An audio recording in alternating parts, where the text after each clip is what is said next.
What is going on, guys? Welcome to Greggles TV. In this video, I'm going to tell you about the Microsoft Surface Duo. As you probably saw from the headline, I'm returning it. I'm not going to keep it. Now, I'll be honest with you, when I first got this phone, even before I got this phone, I was very, very excited to get it. And I was also excited to get the Samsung Galaxy Z Fold2. And me returning this phone has a lot to do with this phone. I actually, before all this, I'd say 2 or 3 months ago, I'd probably say I was more excited for the Microsoft Surface Duo than the Z Fold2.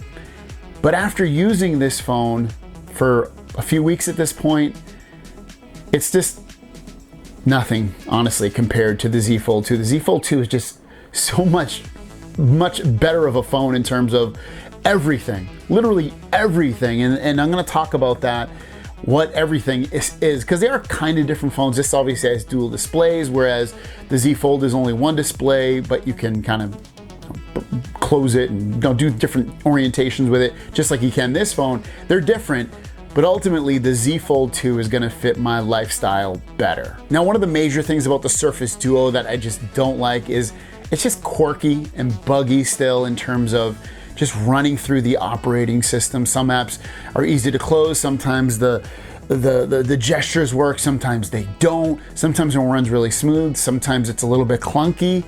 Ultimately, it really just needs an update. I think if they put a nice update out for this, they'll fix a lot of those shortcomings and it'll be a really solid device. But even when you go into other things, the cameras, there's no camera here. In order to use the camera, you have this one singular camera up here that when you want to use it, you can use it, but then you have to use it this way, which is kind of ingenious if I want to do back facing photos, or turn it this way if I want to do a selfie. Again, that's pretty smart. I like that they did stuff like that so you can actually use the singular camera.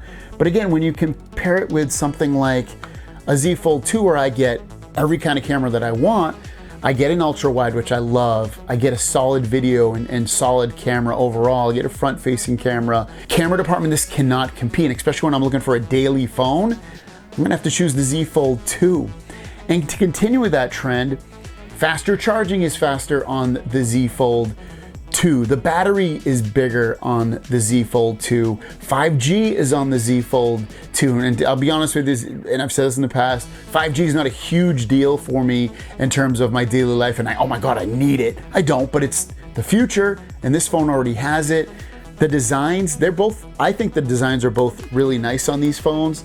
Ultimately, I think the Z Fold2 is more eye-catching and better to look at on a daily basis. So, looks overall, I would personally give it to the Z Fold2. Performance is another big thing. Performance on the Z Fold2 is basically impeccable. It's super fast, super smooth. 120 hertz display has the fastest processor that you can get on a phone on Android with the 865 Plus. It has 12 gigabytes of RAM. This only has 6 gigabytes of RAM. This has a processor from last year.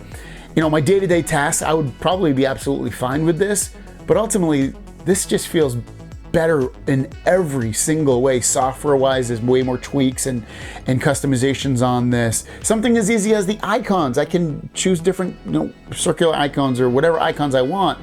You can't do that really on this because there's not a lot of customization built into the launcher that they put on this phone. It's just not ready. As long as this phone has been, being prepared to be pushed out, it's just not ready. It's tough to say, oh yeah, buy this phone over that phone, especially when this needs a good update to fix a lot of its shortcomings. The speakers aren't that great on this. They're not that loud. On the Z Fold2, they're literally the loudest speakers I've ever heard on a phone ever, bar none. And they're not just loud, they sound amazing. They sound like a real tablet or a computer, a laptop, really nice laptop speakers. They sound amazing. Wireless charging on the Z Fold2, you don't have that on here. There's just so much more for me to like about the Z Fold2 over the Microsoft Surface Duo. I don't think this is a bad device, like I said. Put out an update. Maybe next year's version will make more people want it. This is a cheaper phone versus that. The Z Fold2 is $2,000. The Duo is $1,400. So there's things to like about this phone. Don't get me wrong, it's a cool device. All these orientations that you can set the phone in and use it in and still get a nice big display to look at. Multitasking is really easy on this, but I feel like it's easy on the Z Fold2. So both have positive, both have negatives, but overall, there's no question that the Z Fold2 is just a much better phone in every regard. And even it being $600 more, it's still that much better. It's a no contest. Z Fold2, I'm keeping. Microsoft Surface Duo, going back to Microsoft. I wish you luck if the Surface Duo 2 comes out and has so much more amazingness to it. I'll definitely, look into getting that. But right now, I can't keep, almost $4,000 of phones at my house and not use one of them. So it's gonna be the Surface Duo that goes back. Let me know what you guys think. What's the better phone? Which one would you choose? Surface Duo or the Galaxy Z Fold 2. Thanks for watching. See you down the road. Peace.